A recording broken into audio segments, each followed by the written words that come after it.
때 실은 지금 이 찍은 거 있잖아. 이것까지도 어떻게 될지 모른다는 생각을 해야 되거든. 그러니까 이중으로 찍어야 돼. 그죠? 네. 잘못하면 이 기록이 사라질 수도 있기 때문에.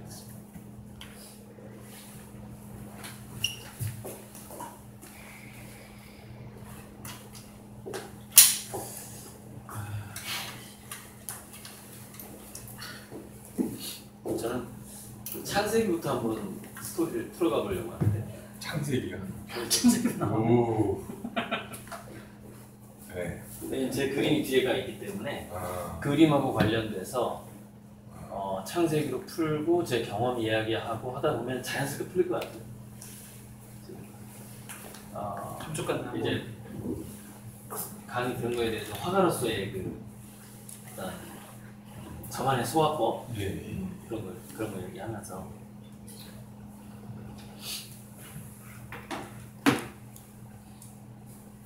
저는 이 번외로 매일 창세기 그 태초에 말씀이 그렇죠. 말씀이 계십니다.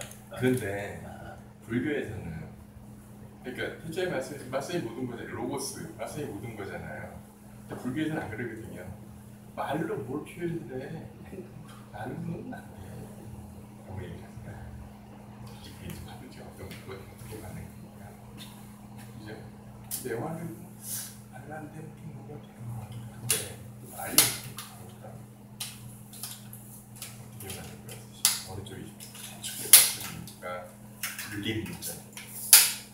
태초에 있었던 말은 우리가 현재 생각하는 컨셉의 말이 아니겠죠. 그러니까 어쩌면 우리가 기독교적인 그 성경에 나온 최초의 말씀하고 불교 쪽에서 말하는 그 아니야 말 이전에 뭐가 있어 그랬는데 실제로는 성경에서 우리가 그 태초의 말이라고 나와 있기 때문에 말인가 보다 하지 실은 신의 언어라는 거거든요. 신의 언어거든요. 그 신의 언어가 우리가 생각하는 말은 아니겠죠. 그래서 결과적으로는 다른 종교에서 말하는 것과 성경에서 말하는 태초의 그 말씀은 사실 같다라고 볼 수가 있어요. 하나 보시면서 그렇죠. 그 정도. 편하나? 네.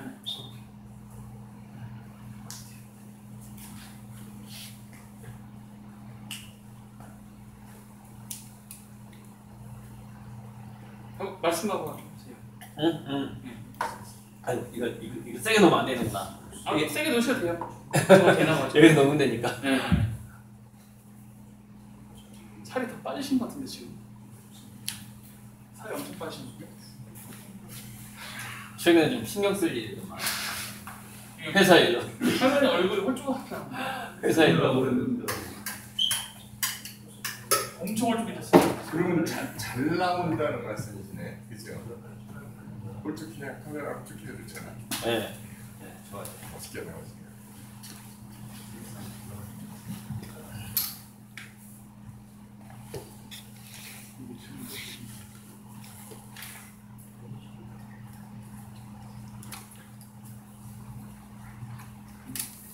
창세기가 태초의 말씀이 계시니라 시작하는 거죠? 그럴 거예요. 태초의 말씀이 계시니라.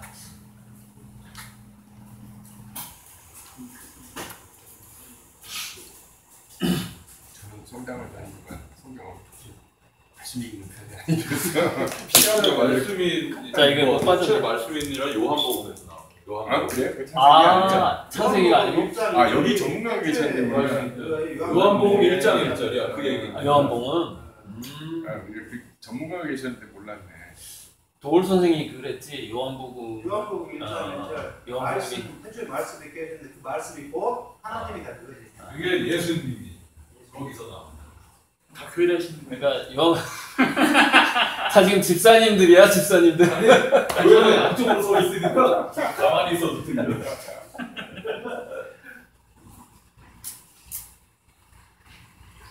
소장님은 옛날에 그 한국에 삼류 에로 영화관 있던 시절 있잖아. 그 시절에 비디오라는 게 나오면서 외화들이 많이 들어와서 비디오 빌려봤잖아. 그 시대에 쉬리 같이 완전히 새로운 시대 영화를 만들게 된 그 시스템을 만든 분이야 처음에 삼성에 계시면 합체되면서. 그래서 이제는 그런 시대가 1차 우리나라의 진보를 일으켰다면 이제는 스토리를 가지고 세상으로 진출하려고 하는. 아니 뭐 이제 좋은 멍석이 깔렸으니 그러니까 그런 진화적인 얘기를 조금 나중에 해봐야지. 보면은 이제 논의를 하다가 그걸 풀으면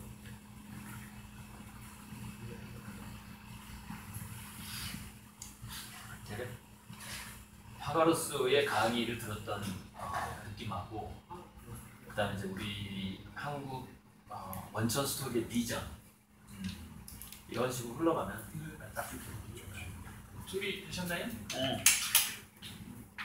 물안 먹으세요? 물 괜찮아요. 그 스토리를 다 먹겠습니다.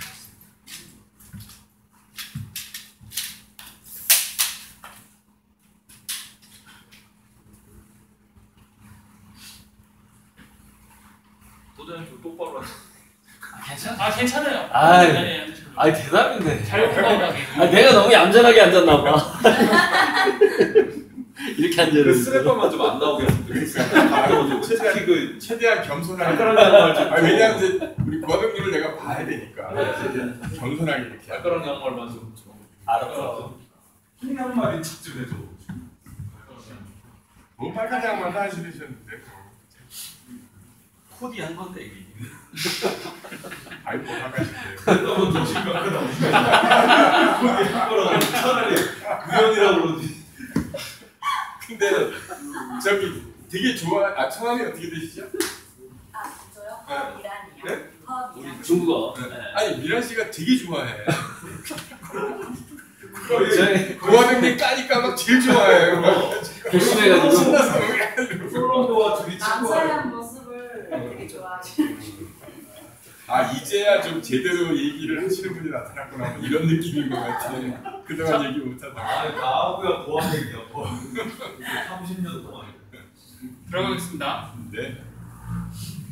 셋, 둘, 하나. 네 여기까지 내려와 주셔서 아이고 별 말씀. 감사합니다. 네, 별 말씀. 본론으로 들어가죠. 네. 제가 이제 강의를 잘 들었고요. 재미가 정말 중요하다. 재미, 감동, 의미 뭐 이런 얘기 들었는데 화가로서 이제 계속 이제 그림에 대해서 생각하면서 강의 듣게 되더라고요. 조선시대 때 그림 같은 경우에도 보면은 뭐 잉어 그림 많이 나오고 등용 뭐 개가 뭘 이렇게 먹는 거 보면은 녹을 먹어라. 요즘에 해바라기 그림 많이 거는데 부자 된다, 돈이 들어온다 이래가지고 지금까지 그림의 소비도 대부분 이야기의 소비하고 거기서 벗어나지 못한다. 거의 이야기의 소비다라는 느낌이 많이 들어요. 근데 물론 조금 더 올라가게 되면 이제 이야기의 소비에서 느낌의 소비, 그 순간적인 감동의 소비 이렇게 이제 좀 넘어가긴 하는데 그래서 이제 그 성경의 초반에 나오는 그게 이제 창세기가 됐든 요한복음이 됐든 간에 그림과 스토리의 관계가 과연 어떻게 될까를 생각을 해보다가 이제 성경에서 두 가지 이야기가 생각이 났어요. 태초에 말씀이 계시니라 하고 보기에 좋았더라. 그러니까 그 보시기에 좋았더라는 아마 그 창세기에 나온 것 같고 태초에 말씀이 계시니라 요한복음인 것 같은데. 그래서 물론 이제 여러 가지 게 있어요. 그 태초의 말씀이 우리가 생각하는 말씀이 아닐 수도 있는 것이고 신의 언어일 수도 있는 거니까. 그런데 창세기에서 보면은 막 이것도 만들고 첫째 날 이것도 만들고 저것도 만들고 쭉 만들다가 그래서 그 만드는 것 자체가 하나의 스토리라는 거예요. 그러니까 처음에 로고스가 있는 거예요. 이야기의 소재일 수도 있는 거죠. 그러다가 막 뭘 만들어요. 첫째 날 만들고 둘째 날 만들다가 마지막 날에 보기에 좋았다 딱 하는 거예요. 보시기에 좋았다.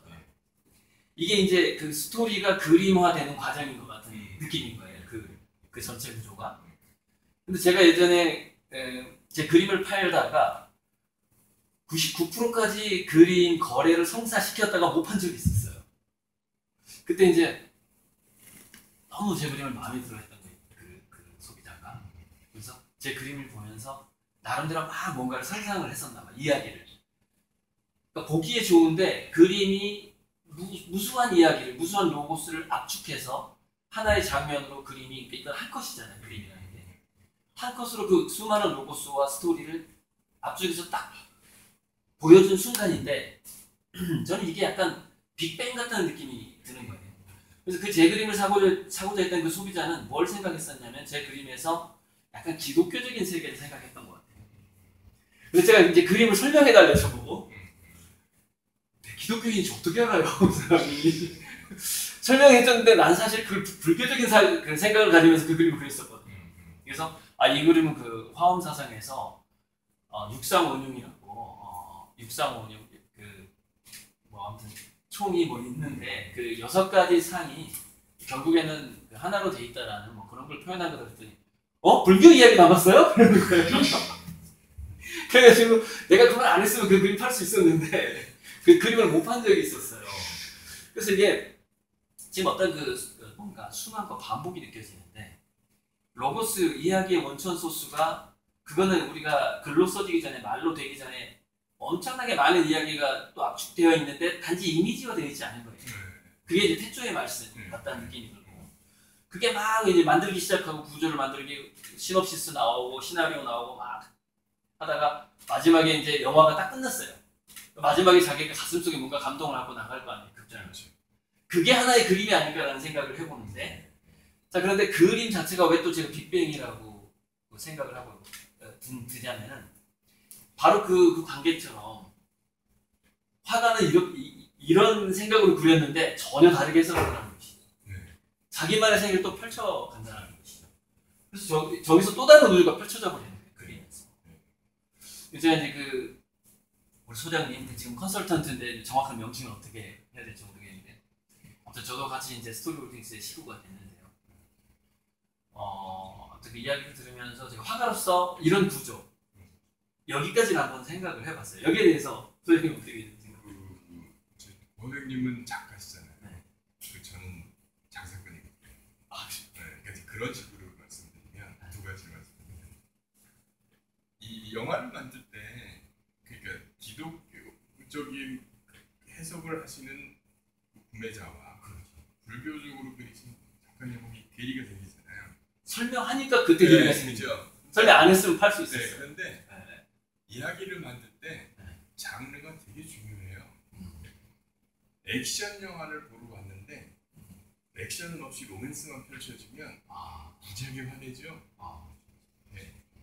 그 재밌는 얘기가 있는데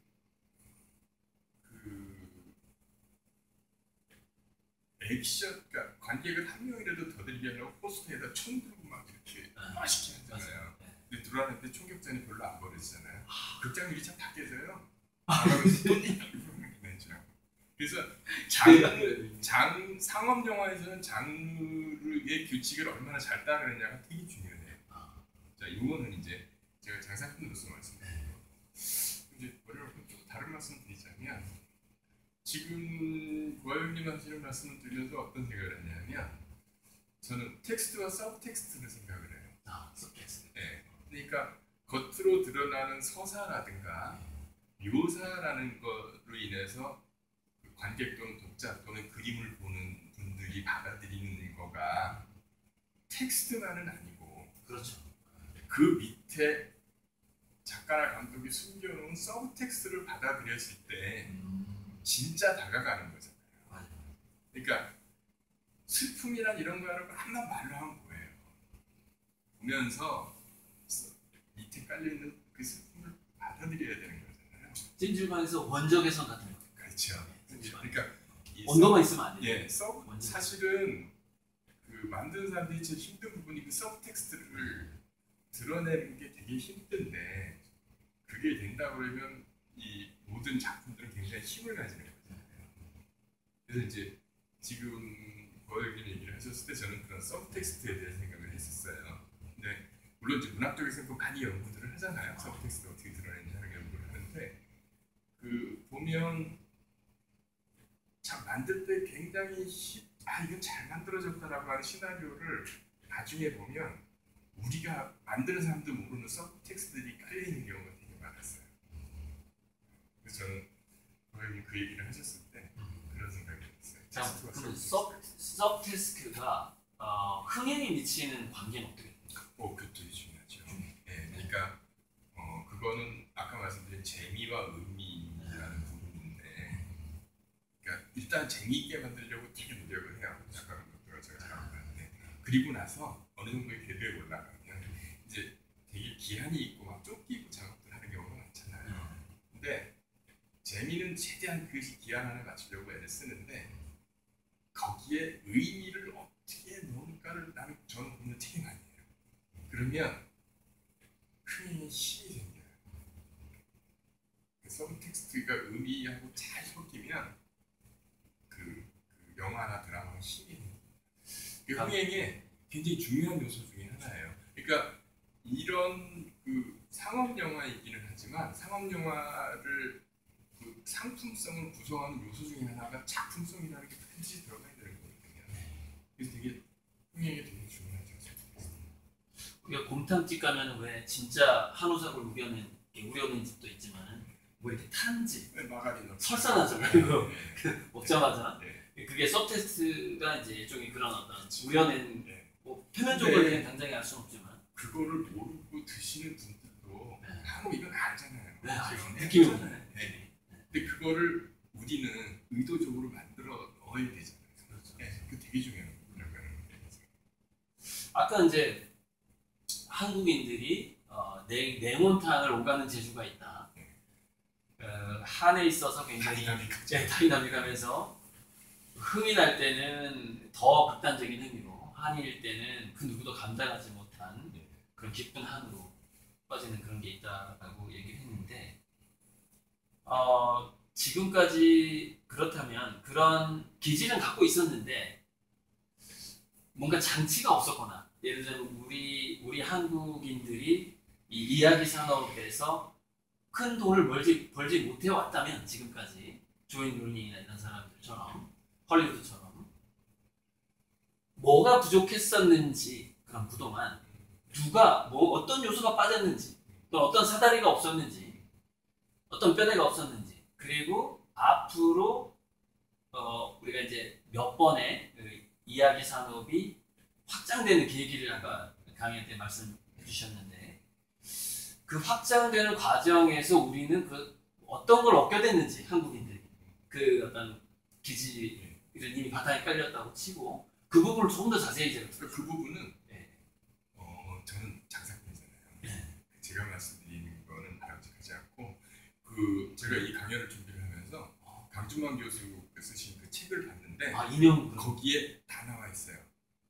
그러니까 이 그래도 살짝 한류의 말씀해 역사이기 주십시오. 때문에, 그러니까 워낙 그 맥을 잘 짚으셔서 사회학적으로 굉장히 잘하셨는데, 그러니까 긍정적이든 부정적이든 우리나라가 근현대사를 겪었던 여러 가지 좋은 일, 나쁜 일들이 이제 이 한류나 이런 콘텐츠 쪽으로 영향을 미치는데, 네. 정말 정리를 정말 잘 쓰셔가지고 제 말씀 듣는 것보다는 그 책을 읽으시는 게 되게 좋아요. 그래도 끝부분에서 이제 우리가 스토리 홀딩스 이야기로 우리 그 사업 이야기로 들어와서, 그러면 우리 스토리 홀딩스라는 회사가 이제 기업형으로는 처음이잖아, 한국에서.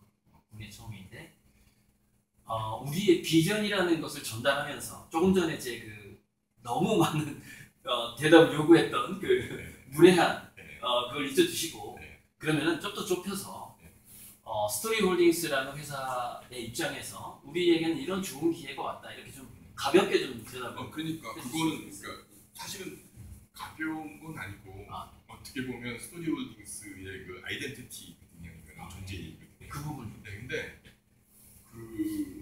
제가 처음에 영화를 시작했던 그때 아주 오래 전에는 영화를 하는 게 되게 힘들었어요. 그래서 영화 한다 그러면 결혼하기도 힘들었어요. 딸 아들 안 줬어요. 그림도 뵀어요. 네, 너무나 힘드니까. 네, 그렇죠.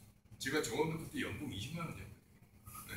근데 80년대 후반 이후부터 영화들이 되게 좋아졌는데, 그때 정말 많은 이 재주 있는 분들이 많이 들어왔거든요. 그런데 이 산업 자체가 정말 일할 타자. 근데 일할 타자가 되기 위해서 엄청나게 많은 작품들이 또 버려집니다. 사람도 그랬죠. 네. 그래서 타이밍과 기회가 안 맞아서 그 자기 재주를 못 드러내는 분들이 되게 많았어요.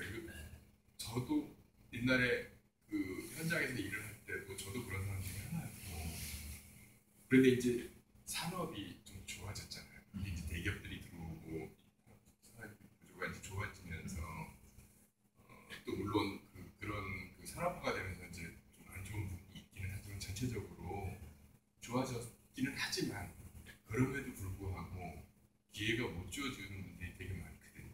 지금도 많이 있어요. 네, 아직도 많이 있어요. 그러니까 제가 이 사업을 할 때 제가 저한테 프로젝트가 오면 저는 열심히 해요. 그럼 주변에서 왜 이렇게 열심히 해? 네가 쓰는 것도 아닌데.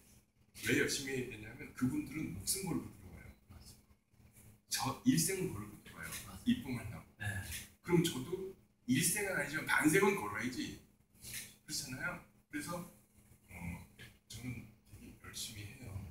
근데 그게 뭐냐면 그런 분들이 저희가 다 가만은 못하지만 최대한의 기회를 많이 주고 힘든 부분을 같이 해서 좀 보자 라고 하는 그런 목적에서 이 회사가 만들어진 것이고. 너무 소박하게 표현을 하시네요. 네, 근데 이게요. 기초적이고. 네, 이게요.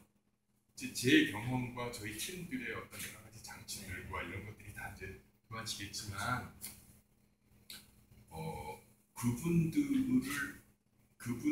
그분이 그 창작자가 가진 상품성을 높이면 우리도 돈 벌어요. 그죠? 이게 출발점인데 이게 되게 중요한 거거든요. 헐리우드에 가면 헐리우드에 있는 식당들에 있는 웨이터들이나 웨이트레스들이나 주차 관리위원들이 집에 가서 시나리오 써요. 또는 그 일 끝나고 배우 스튜디오 가서 연기해요. 분위기 속에 들어가 있는 거죠 이미. 네. 자기의 탤런트가 빛을 볼 때까지 웨이트레스 해가면서 노력을 하는 겁니다. 이 속성 자체가 그런 게 있어요. 근데 저는 좀 더 이펙티브하게 맨땅 헤딩하게 정도는 하지 말고 좀 방향을 알고 가게 저희가 이제 백업을 해드리려고 하는 그런 부분이거든요. 근데 그거는 김주만 교수 책을 보시면 아시겠지만 이제 그런 토양들이 돼서 이 크리에이티브 재주 좋은 사람들 엄청나게 많습니다. 그분들을 조금이라도 더 이렇게 물론 저희가 100% 성공하는 건 아니지만 조금이라도 더 많은 기회를 드리기 위해서 이렇게 애를 쓰는 거죠. 제가 조금 더 구체적인 질문을 들어가기 전에 두 가지 말씀드리고 싶은데 좀 전에 표현 중에서 이제 그 입봉이라는 표현이 나오는데 일종의 이제 데뷔 같은 거죠. 네, 데뷔죠. 아니 데뷔. 데뷔고 일본 말이라서 쓰면 안 되는 안 쓰는 게 좋은데 네. 그냥 입에 붙어서 근데 나와요. 그 분야에서 다 입봉이라고 예. 얘기를 하더라고요. 또 하나 이제 강준만 교수님이 혹시 섭외가 가능한가요? 안 친한가요? 저는 한 따로 번도 해야 본 적이 없어요. 저 책만 보고 책이 워낙 좋아서 제가 그럼 이제 좀 더 구체적인 질문을 던지고 싶은 게 뭐냐면 그 OTT 시장이라고 그러나요? 네. OTT 네. 온라인 스트리밍으로 네. 이렇게 휴대폰 안에서 굉장히 많은 회사를 이제 이렇게 골라서 보게 되었는데 전 세계 뭐 이제 그 와이파이가 깔린 인구가 머지않아 55명이 된다는 얘기가 있어요. 지금이 한 30억 명 전후인데 어쨌든 2배 정도 이제 더 성장을 하게 되고 시장이 이제 인구만 해도 이제 벌써 사실 전반적인 인구가 우리나라 인구가 줄어드는 것 같지만 인도, 중국 이런 데는 아니잖아요. 동남아 이런 데서 이제 굉장히 그 사람들이 그 OTT 그러니까 스트리밍으로 영화를 보는 사람들이 많아질 텐데 그렇다면은 이 시장이 넓어지는 것은 전 세계적인 현상이란 말이죠. 그렇죠. 전 세계적인 현상인데 한 번만 더 들어가서 질문을 해보자면 그러면은 미국 작가들에게도 유리하고 일본 작가들에게도 유리하고 같은 질문을 또 드리는 겁니다. 중국 작가들도 다 유리할 텐데 소장님은 분명히 구체적으로 말씀해 주시지 않았지만은 한국 사람들이 가장 유리하다라는 것을 강연 때도 얘기하셨고 조금 전에도 얘기하셨고 스토리홀딩스가 돈을 많이 벌 거다라고 얘기했단 말이에요. 힌트만 좀 더 주세요. 그러니까 이런 게 힌트 좀만 있어요. 주십시오. 그러니까 네. 그 같은 아시아 영화라도 네. 일본이나 인도 영화나 중국 영화하고 한국 영화하고는 차이가 많이 나요. 인도 영화는 혹시 아세요? 인도 영화 상업 영화를 보면 스토리가 흘러가다가 잠깐 끊고 사람들이 다 나와서 춤추는 노래를 그리고 또 스토리가 이어져요. 그 인도 사람들은 되게 인도 관객들은 좋아하는데 몰입하고 싶은 사람들은 좀 뭐야 이렇게 되죠. 근데 일본 영화들은 뭐라 그럴까요? 이게 결이 좀 달라요. 일본 영화 딱 보면 일본 같은 느낌이 있어요. 민족성이 나오는 거예요. 그런 것도 있는 것 같아요. 근데 한국 영화는 드라마틱해요. 그래서 한국적이더라도 드라마틱한 것 때문에 전 세계에 통할 수 있는 그런 기본적인 속성을 그런 가지고 있어요. 힘은 되게 좋아요. 그게 이제 아까 제가 말씀드린 한과 흥이라는 게 냉탕냉탕이라는 것인데 드라마라는 거를 드라마가 뭐라고 얘기하냐면 어떤 사람이 뭔가 하고 싶은 게 있는데 그거를 하기 위해서 엄청난 역경을 겪어서 그걸 하거나 못하는 게 드라마예요. 역경을 겪죠. 그 역경이 차이가 이제 뭐냐 이런 건데 일본 영화는 그 역경이 좀 작아요. 인도 영화는 역경이 있지만 딴짓 또 하다 돌아보니까 몰입이 잘 안 되는 이런 부분이 있는데 한국은 그런 거 되게 잘해요. 이건 제 견해입니다. 제 견해인데 다른 생각 가지신 분들이 있을 수 있겠지만 그래서 저는 우리 크리에이티브한 분들이 가장 제가 메데이라고 말씀드린 것 인간의 그냥 본성에 들어가는 이야기잖아요. 본성. 그 부분을 잘 들어가는 것 같아요. 그래서 저는 이쪽 스토리텔링 쪽도 이렇게 하면 잘할 수 있을 것 같다. 실제로 성과들이 나오고 있고 여러 가지 이제 과거에 우리 한국인의 특성에 대해서 연구한 그 책들이 머릿속으로 스쳐 지나가는데 한국처럼 무당이 많은 데는 없다는 얘기도 있고 신들리는 걸 되게 잘한다는 거예요. 그래서 흥이 이제 거기서 나오는 거죠. 흥과 한 그리고 신들려가지고 막 불잖아요. 펑펑 우는 뭐 그런 것들도 있고 또 한 가지 뭐 이런 거 우리나라 보면은 국회라던가 이렇게 정치하는 사람들도 보면은 남북 분단 상황이고 하다 보니까 이게 드라마인지 영화인지 이게 다큐인지 뉴스인지 헷갈리는 소식들이 그냥 이렇게 뉴스 채널에 나오는 그런 측면 그런 어떤 우리의 텃밭이라고 할 수도 있는데 그런 어떤 갈등 구조들이 많고 또 이제 재밌는 게 이제 미술 얘기를 좀 더 곁들여보자면은 중국 미술 시장이 확 클 때 유럽이라든가 이제 그 서양의 미국의 그 컬렉터들이 중국 미술을 좋아했던 게 뭐였냐면은 장샤오광이라는 이런 사람들 그림을 보면은 사회주의와 자본주의의 그 교차선상에서 되게 어떤 이중적인 표정들을 그린 그림들이 상당히 인기가 있었어요. 그래서 흑백하고 컬러를 대비한다는 이런 식으로 해서 흑백을 사회주의, 컬러를 자본주의 이런 식으로 해서 그리고 이제 거짓 미소 막 이런 것들이 나오면서 그래서 그때 이제 사회주의가 시장 자본주의를 겪으면서 그 감정들, 그 충격들이 다양한 창의성으로 터져 나왔다. 근데 이건 뭐 중국 평론가들이 지어낸 얘기일 수도 있어요. 중국 미술 가격을 올리기 위해서 이제 그런 표현들이 좀 있었어요. 그 중국 미술 시장이 갑자기 100배, 뭐 1000배, 10,000배 가격이 뛸 때. 근데 이제 그 이야기를 들으면서 저는 자연스럽게 그 흐름이 한국 미술 시장으로 오겠구나라는 느낌을 가졌었거든요. 그러니까 드라마에서 어떤 그런 우리가 감정들을 네모탄 한과 흥의 구조를 좀 잘 보여주듯이 현재 우리 그 사회적인 텃밭, 이 갈등의 텃밭 같은 거, 감정을 일으키기 좋은 이런 상태에서 스토리보딩 수도 잘 되겠지만 한국 미술도 참 앞으로 잘 될 수 있겠다. 그런 생각을 갖고 있거든요. 미술 쪽에서도 그렇게 좀 느낌을 갖고 혹시 계시죠. 이야기 쪽에서 그러니까 예. 이야기 쪽에서도 그런데 미술계 쪽에서도 그런 우리 느낌들이 있단 말이죠. 우리 화가들끼리 하는 이야기가 있단 말이죠. 그쪽을 느껴보신 적 있어요? 저는 미술을 잘 모르겠어요. 다 몰라요. 이제 말씀드린 이런 건 있죠. 그러니까 그 권정환 교수 책에도 나오지만 그 우리나라가 압축 성장을 했잖아요. 정말 빠른 시일 내에 제가 어릴 때는 이 휴대폰 꿈도 못 꾸고 전화를 걸려면 동네 약국 가서 동전 몇 개 주고 전화 걸었어야 됐어요. 지금 휴대폰 다 들고 있잖아요. 그 전화하는 복덕방 아시죠? 그러니까 그렇게 압축적인 성장을 하다 보니까 갈등이 많았다. 이야기는 갈등이 있어야 재밌어져요. 맞아요. 네, 그러니까 그런 배경 그거하고는 절대 무관하진 않습니다. 그런데 이제 이런 건 있죠. 생각을 해보십시오. 지금 오랜 기간에 걸쳐서 갈등을 만들고 좋은 이야기를 만들 수 있는 소양이 이렇게 됐는데 중국으로 반환되기 전에 홍콩에서 영화 산업이 굉장히 셌죠. 조윤발, 까망코트, 이쑤시개, 권총, 오상강, 비둘기, 누아르. 네. 그 전에 외파리 시리즈 왕후, 검경 영화 이런 게 있었잖아요. 네.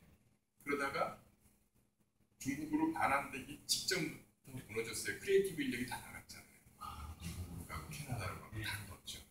조윤발을 헐리우드 가서 찍고 우상강도 헐리우드 가서 액션 영화 찍고 이랬잖아요. 네.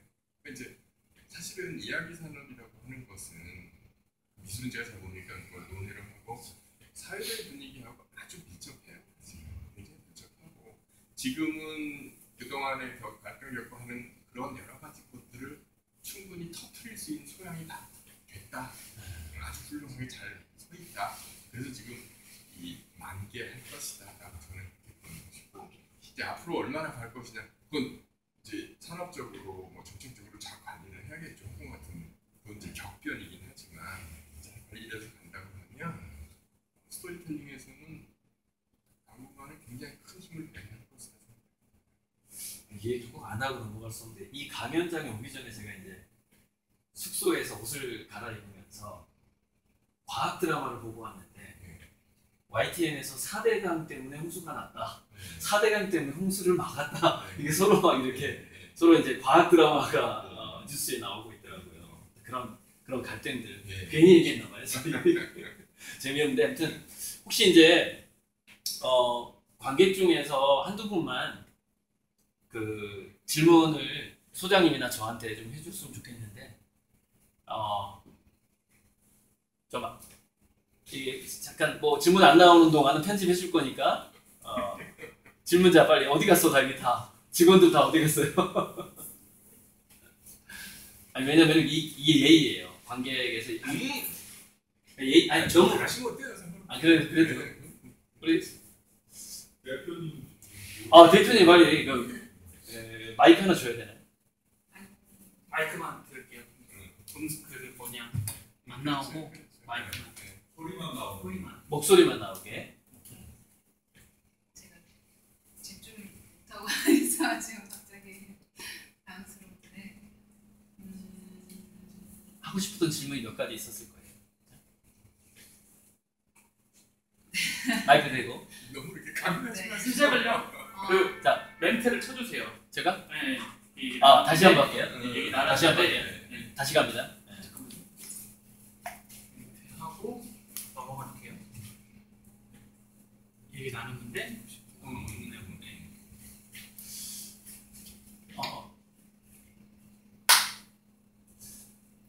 이제 제가 소장님께 더 궁금한 것들이 있지만 그거는 알코올이 좀 들어가야 나올 것 같아요. 근데 그거는 이제 3차로 넘어가기로 하고 혹시 여기 관객 중에서 이제 저나 또는 저보다는 소장님께 또는 컨설턴트님께 질문 있으신 분 한 분 해주셨으면 좋겠는데 저기 금발의 미녀 네 저분이 약간 계속해서 전부터 궁금한 게 있는 것 같아요. 좀 마이크 좀 갖다 주시죠. 화면에 안 나옵니다. 금발의 미녀님. 네 너무 걱정하지 마시고요. 네, 그 강연 정말 잘 들었는데요. 두 가지가 궁금한 부분이 있습니다. 첫 번째는 그 스토리 홀딩스가 한국 최초의 어떤 그 기업 회사라고 하셨는데요. 이 스토리 홀딩스의 앞으로 전망이라든지 그러면 어느 정도의 수익과 그리고 몇 위 정도의 네, 이렇게 갈 것인가라는 걸 수치화하면 조금 더 이해가 빠를 것 같고요. 두 번째는 그 한국인들의 어떤 냉온, 한과 흥 이런 부분들을 말씀을 하셨는데요. 저는 이제 제가 하고 있는 일이 어린이와 관련된 부분이기 때문에 그러면은 어린이와 관련된 그런 것들도 한과 흥이 네, 그런 부분들이 영향을 미치는 것인지 그리고 그렇지 않으면 이제 어떤 부분으로 또 생각을 하고 계신지 네, 궁금합니다. 진짜 이제 첫 번째 말씀을 드리자면 잠시만.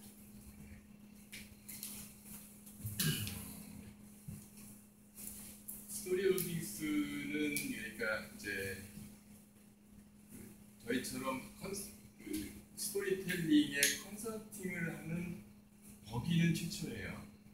근데 이제 그런 시도를 하셨던 분들은 많이 있어요. 작가분들이나 이런 분들이 팀을 만들어서 같이 시나리오 개발을 해주고 이렇게 해서 좀 많이들 하셨어요. 많이들 하셨는데 좀 뭐라고 그럴까요? 이렇게 기업화해서 이렇게 본격적으로 하기는 저희가 처음인 거고 저희처럼 일을 하는 분들은 많이 있었는데 그러면 스토리 홀딩스가 어떤 일을 해서 돈을 얼마나 많이 벌 거냐 라는 거는 저도 이렇게 수치를 만들고 싶은데 저희 산업 쪽에 그런 좀 불투명한 부분들이 있어요. 그게 뭐냐면 사업계획서를 만들 때도 다른 분야에서 사업계획서를 만들면 얼마를 투자해서 매출이 얼마나 올릴 것 같고 이렇게 예상을 하잖아요.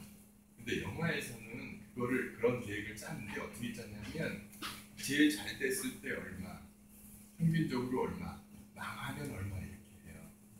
그래서 수치화하기가 되게 힘든 부분이 있고 그 수치화해서 약속을 못 지킬 확률이 많이 넘어요. 그래서 저희는 수치화할 수 있는 거를 더군다나 시작 단계로 이렇게 제시해드리기 되게 어렵고 또 그런 돈이 많이 벌 거니 못 벌 수도 있어요. 그런데 벌 가능성이 높아요. 대신 우리 팀들이 이 일을 사업을 시작할 때 목표는 뭐냐면 좋은 프로젝트들이 우리한테 오고 그래서 그 좋은 프로젝트들을 찾는 제작자들도 우리한테 오는 스토리의 어떤 허브 역할을 해보고 싶다라는 생각을 가지고 있어요. 그게 저희의 목표고 좋은 프로젝트들이 가능성 있는 프로젝트들이 와서 그걸 잘 닦아서 잘 만드실 분들한테 전해주고 잘 만드실 수 있는 분들이 이런 거 좀 해주고 그런 거 해줄 수 있는 그런 스토리 허브 역할을 일단 거기까지 가는 게 우리의 목표고 그러면 아마 자연스럽게 돈도 벌지 않을까라는 생각을 가지고 있는데 대표님은 되게 죄송하지만 수치화하기 되게 어려운 게 우리 사업의 속성이고 타율도 어려워요. 그러니까 우리가 5화를 목표로 가겠습니다. 7화이 될 수도 있고요. 2화이 될 수도 있어요. 그러니까 그건 좀 양해를 해주셨으면 좋겠고 선생님 두 번째 질문 좀 준비 중에 목말라질 것 같아서 제가 이게 그냥 이렇게 금식국물 또는 큰 소리 치는 것일지는 모르겠으나 일단 앞으로 지금까지 우리가 쭉 나눴던 이야기가 한국인의 스토리의 힘이 다른 데보다는 조건이 좋고 힘이 세다까지 왔잖아요.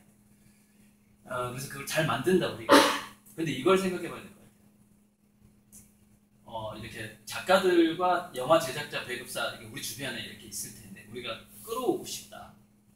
그러면은 지금 한국에 있는 제작사만 우리가 보고 시작하는 거냐?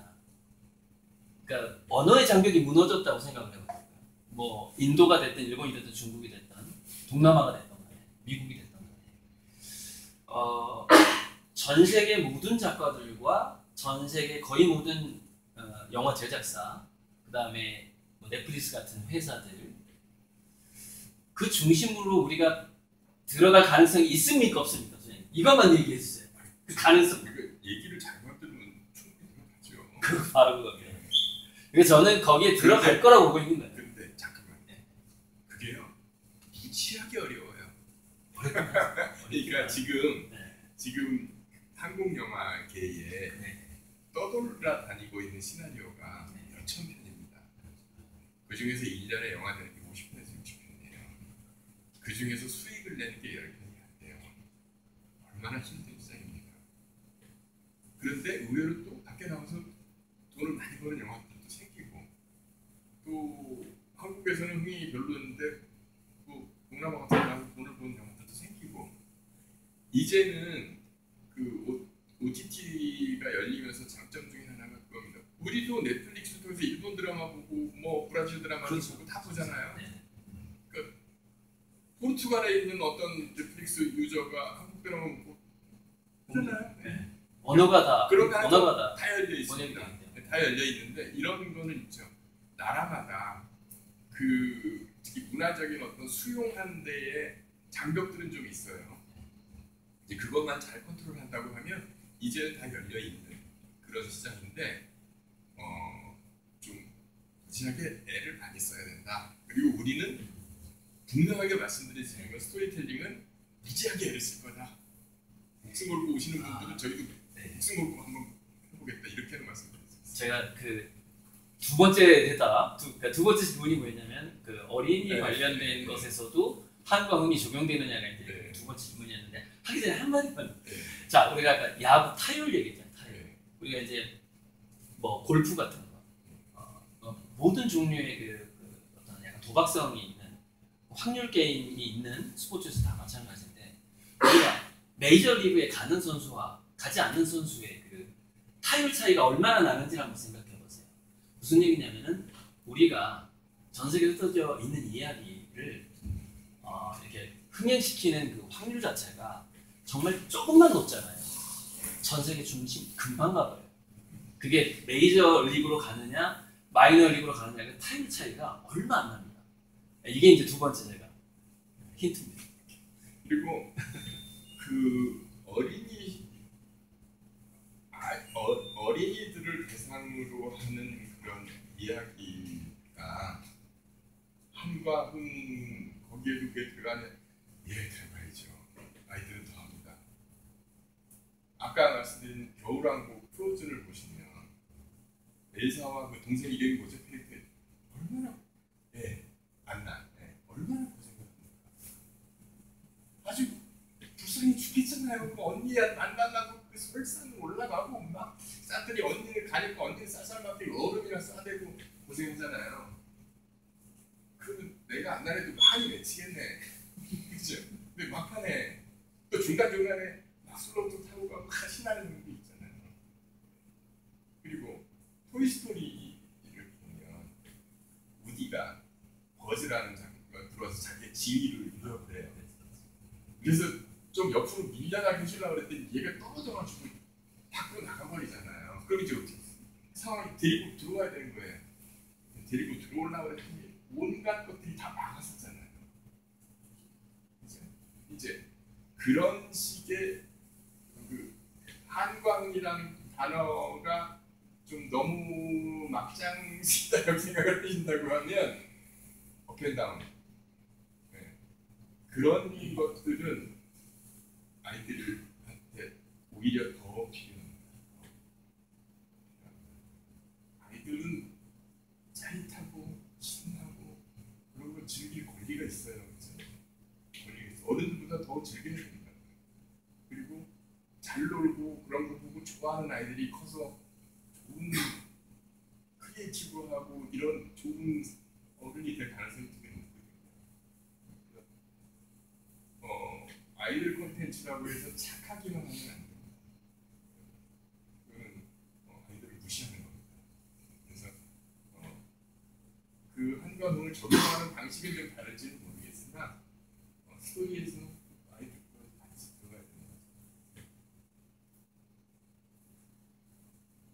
질문 또한. 네, 질문. 자, 이거 그거 근데- 없어도 드릴 것 아, 같은데. 그래, 세게 하세요. 예. 그 지금 말씀 중에 스토리 홀딩스라는 회사가 기업으로 개인 말고 기업으로 이렇게 출범을 했는데 대체 스토리 홀딩스의 장점은 무엇이며 우리가 경쟁력이라든지 이런 것들이 다른 어떤 개인보다 어떤 시스템으로 이렇게 하기 때문에 성공 확률이 높다 이런 얘기를 좀 듣고 싶은데 열심히 노력하시겠다는 얘기만 들으니까 열심히 안 하는 기업은 없잖아요. 그렇죠. 예. 그러니까 거기에 대해서 좀 구체적으로 좀 예, 그거는 제가 말씀드릴 수 있어요. 수치가 아니라도. 예. 그러니까 일단은 그 좀 이 접근을 하는 방식이 똑같은 일을 하는 다른 분들하고 좀 다른 건 뭐냐면 저희는 시스템을 갖춰서 들어가려고 해요. 네, 그리고 이제 우리 팀들하고 노력하는 것 중에 하나가 그 전체적으로 이제 진행하는 그 흐름이 있거든요. 처음에 이야기를 아이디어를 냈을 때 그거를 줄거리를 세우고 그 줄거리를 가지고 장면을 만들어서 실용적으로 시나리오나 대본을 만드는 과정에 이제 모두가 공통적으로 겪는 흐름들이 있어요. 그런데 그 단계마다 어떻게 하면 좀 더 효율적으로 가고 어떻게 하면 좀 더 정확한 방향으로 갈 수 있는가 이런 거를 하기 위한 그 툴들이 만들어져 있어요. 그래서 적용하고 지금 당신 시나리오를 보니까 이런 단계에 와 있는데 지금 그 단계에서는 이런 게 필요해서 그쪽으로 노력을 좀 해주고 당신이 이 세 가지 정도의 선택 방향이 있어 작가한테. 그래서 1번을 선택하든 2번을 선택하든 3번을 선택하든 작가한테 맡겨야 돼요. 왜냐면 크리에이티브한 영역이니까. 근데 1번을 그러면 이런 위험 요소가 있고 이런 장소가 있어. 그래서 그걸 같이 얘기를 해서 또 이렇게 방향을 가는 그 단계별의 프로세스에서 필요한 툴들은 되게 이제 만들어놨고 계속 보완을 해가고 있어요. 그리고 개인이 하기 힘든 지원들을 해줄 수가 있어요. 예를 들면 의사 얘기를 했어. 그런데 수술실에서 어떤 용어와 어떤 일들이 일어나는지 몰라. 좋은 의사분들 데려다가 얘기해주고 인터뷰 비용을 드리고 해서 충분히 할 수 있게 만들고 디테일이죠. 네. 디테일을 보강해 주는 경호원 얘기야. 얼른 모시고 경험. 네, 해야죠. 네, 이런 지원도 이제 해드리려고 하는 거고, 그 다음에 이제 전체적으로 그 개인이 하기 힘든 필요한 자원들 이런 것들을 이제 해줄 수 있는 그런 시스템이 그런 준비를 되게 하고 있어요. 그래서 이거는 다른 개인이나 이런 분들이 하기 힘든 어떤 우리만의 어떤 강점이 될 수가 있는 것이고요. 그리고 저를 포함해서 많은 분들이 이제 경험에서 오는 노하우 같은 것도 되게 중요한데, 저는 영화 한지 39년째거든요. 그래서 저는 이제 많은 그 영화에서 하는 많은 일들을 해봤어요. 그래서 거기에서 제가 가지고 있는 노하우는 최대한 이렇게 해드릴 건데, 저희 팀들도 그런 분들이 있어서 최상의 결과를 얻으려고 그런 준비들을 하고 있는데, 이게 이제 스토리 홀딩스가 가진 강점이라고 생각하죠. 추가 질문하겠습니다. 예. 네. 지금 저 말씀 중에 작가를 지원한다는 얘기인지 아니면 제작사를 지원한다는 얘기인지 정확히 제가 못 알아듣거든요. 우리 스토리 홀딩스는 어떤 회사냐면 작가나 감독이나 또는 다른 여러분들이 만든 그 프로젝트를, 그러니까 이 원석이죠. 원석을 잘 가공을 해서 보석으로 만들어서, 그러니까 만들기 직전까지 해서 제작자들한테 하는 겁니다. 그리고 그분들이 그런 게 있어요. 제작자는 프로젝트를 사서 영화를 만드니까 계약서를 보면 갑이에요. 작가나 감독이 의기예요. 그런데 그래서 갑을 받겠지만 갑도 아쉬워요. 만들려고 보면 좋은 시나리오가 별로 없어. 항상 찾아다녀요. 그 수고를 저희가 덜어드리겠다. 그리고 막상 괜찮은 프로젝트가 있으면 닦아내려고 하는데, 이거 너무 오래 걸리고 힘들 것 같아. 작가도 찾아야 되고, 코미디 잘 쓰는, 항상 제작자, 야 코미디 잘 쓰는 놈 어디 없냐? 호러 잘 쓰는 작가 어디 없냐? 이러잖아. 저희가 그런 걸 저희가 해서 드리겠다는 거죠. 그러니까 우리 회사의 정체성은 겁니다. 곧 중간 단계, 그래서 제가 아까 허브라고 말씀드린 거예요. 그리고 저희가 이제 또 투자도 하기 때문에 그게 제작으로 들어가면 저희가 공동 투자해서 지분을 가질 수도 있어요. 그래서 외화가 돈을 많이 벌면 저희도 지분을 챙길 수 있으니까 돈이 좋죠. 그러니까 그 중간에서 그 복덕방 내지는 허브 역할을 하는 그런 업체이기 때문에 제작사하고 조금 다르죠. 그리고 리스크도 제작을 안 하기 때문에 리스크도 적어요. 그래서 뭐 요즘 평균 제작비 60억 벌면 60억 들여서 돈을 난리더라도 저희는 그렇게 신한 거죠. 아까 타율 말씀드렸잖아요. 타율. 스토리홀딩스가 타율이 좀 센 선수가 됐다고 쳐봐봐요. 그러면 어떤 현상이 벌어지냐면 전 세계 영화 투자자들이 당신들 이야기가 스토리홀딩스를 거쳤느냐라고 물어보기 시작해요. 그 일이 벌어졌을 때는 바로 중심으로 들어요. 그게 그래서 아까 타율 얘기고 제가 잠깐 덧붙였던 거예요. 네, 지금 고아백님 말씀을 제가 조금 보완해 네, 드리면 이 업의 또 특징 중에 하나는 잘 만든 사람은 계속 잘 만드는데 잘 만든 사람이 계속 성공한다는 보장은 없어요. 그래서 죄송하지만 우리가 잘하면 다른 나라에서 공부 스토리홀딩스를 거친 시나리오가 잘 됐네? 근데 다른 어떤 시나리오 스토리홀딩스 거쳤어요. 그래서 무조건 안 사요. 저게 보고 역시 괜찮구나. 스토리홀딩스 괜찮게 사요. 저희는 스토리홀딩스를 거쳤기 때문에 무조건 사는 그런 게 아니고 우리가 거쳐나가면 살 수밖에 없는 그런 걸 우리가 만들어내겠다. 조금 더 겸손하게. 그리고 보장은 못하는데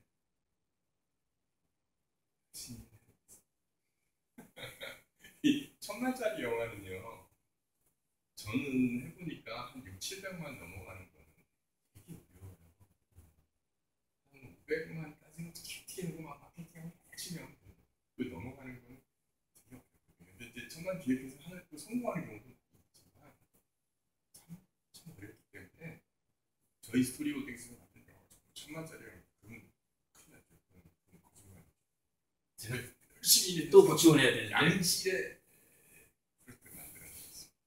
또 질문자가 나왔는데 예. 하나 보충하고 질문 좀 받을게요. 뭐냐면은 이 김경모 컨설턴트님이 만졌던 영화의 그 타율이 보통 영화의 5배? 10배? 몇 배 나왔죠? 3배? 이게 보통 높은 게 아니에요. 이거는 있습니다. 그러니까 흥행이라는 거는 예.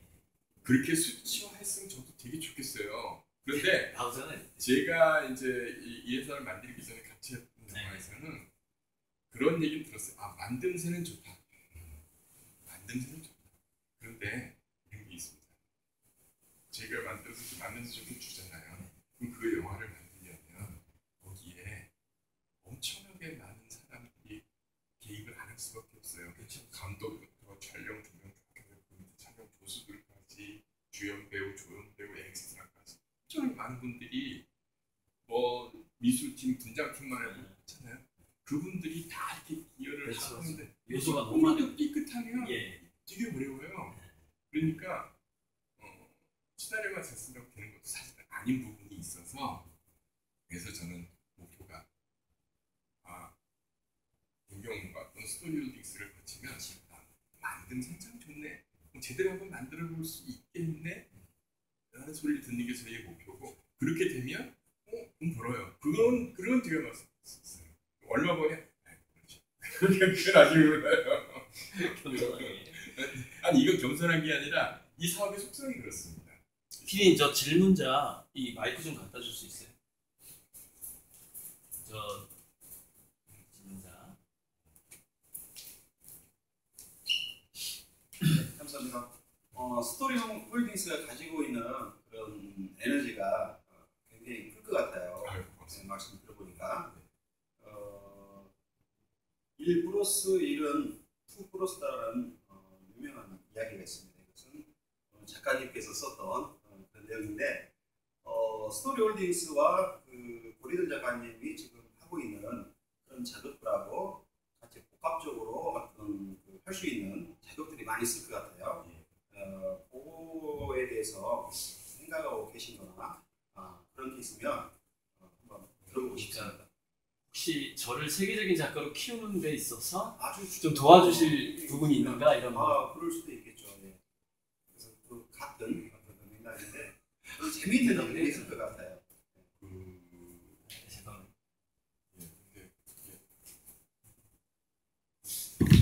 대답해야 되는 좋은 건지 모르겠네. 저는 모하백님이 이 그림에 대해서는 뭐 정말 고수이시잖아요. 그러니까 고수 산신령이시잖아요. 근데 저는 그림 비즈니스를 진짜 몰라요. 저는 그냥 오로지 이야기에만 그냥 이렇게 이루고 달려왔거든요. 그런데 이런 건 있습니다. 그러니까 앞으로 모든 거가 이야기하고 연결이 다 될 거예요. 그래서 이미 오래전부터 미국에서는 20세기 초부터 기업 이미지 광고할 때도 스토리가 들어가요. 그 다음에 행사를 하나 주관해서 이렇게 하잖아요. 그럼 그 행사 안에도 기승전결이 다 들어갑니다. 이야기의 기본은 기승전결이거든요. 그 이야기가 이제 다 엮입니다. 이제는. 그래서 고객님이 하시는 일 중에서 스토리가 얹어서 도움이 될 수 있다고 하면 저는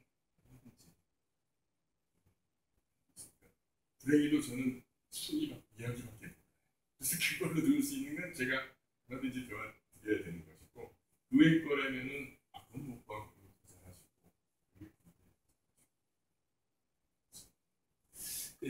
이런 멘트 좀 방금 얘기해서 제가 이제 전부터 들어봤던 이야기가 생각이 났는데요.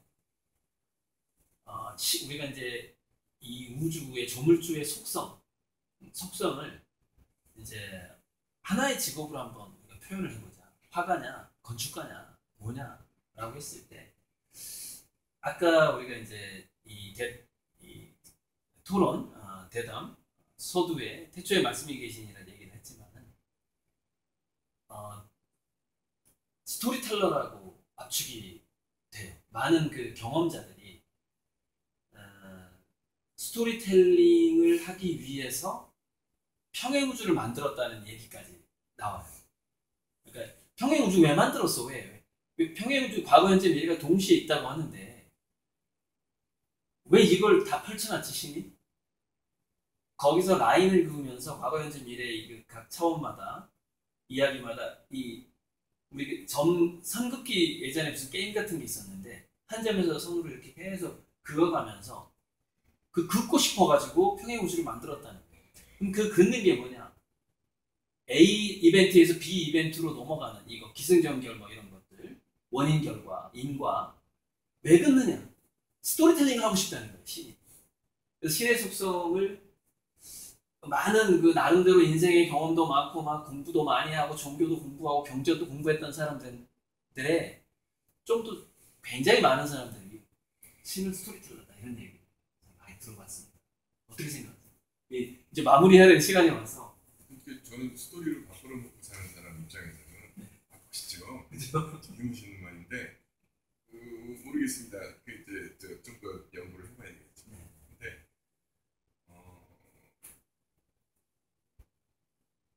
이 전 세계 최초의 작법서가 어떻게 글을 써야 되는가가 2500년 전에 아리스토텔레스가 썼어요.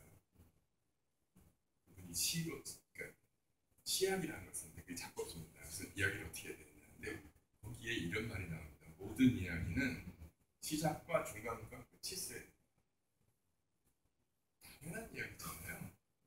근데 제가 본 경험으로 많은 시나리오를 가다 보면 끝이 없는 시나리오가 무지하게 많아요. 시작이 없는 시나리오도 있어요. 그러니까 이야기가 주인공이 전주에서 목포를 가는 이야기다. 목포를 가야 되잖아요. 안 가요. 광주쯤 가가지고 길가에 있는 꽃으로 수다 떨어가지고 지금 끝이 없는 거예요. 근데 이 말씀을 해드리면 모든 일에는 시작이 있고 중간이 있고 끝이 있잖아요. 그러면 세상 만사가 스토리다, 일환이다. 저때저때서 스토리텔러가 아리스토텔레스까지 나왔습니다. 헐리우드의 작가나 제작자들은 책상에 그 아리스토텔레스 시작을 항상 놓고 있습니다. 굉장히 잘 쓰는 작곡서. 거기 그런 얘기들. 그 혹시 고등학교 때 일단 배우셨잖아요. 공포와 연민에 의해서 카타르시스를 일으킨다. 이게 제가 아까 말씀드린 한과 꿈, 그다음에 막판 감동 이게 거기 다 들어가 있는 거예요. 굉장히 잘 쓰는 많이 읽어보시죠. 네. 그래서 뭐 각자 어떻게 또 그림을 해석하는 자기만의 스토리를 또 관객들이 다 쓰듯이 우리 소장님의 강의 그리고 우리 토론도 해석은 역시 또 다양해지는 것. 그렇죠. 네, 여러분 모두가 스토리텔러이기 때문에 그렇게 양해해 주시고 좀 부족한 점들이 있었다면 이렇게 이해해 주시기 바라고. 마무리를 할까요? 어떻게 질문 또 있나요? 분위기가 빨리 마무리를 지어달라는 분위기이기 때문에 이것으로 그럼 어떻게 인사하고 마칠까요? 예, 고맙습니다. 네, 감사합니다.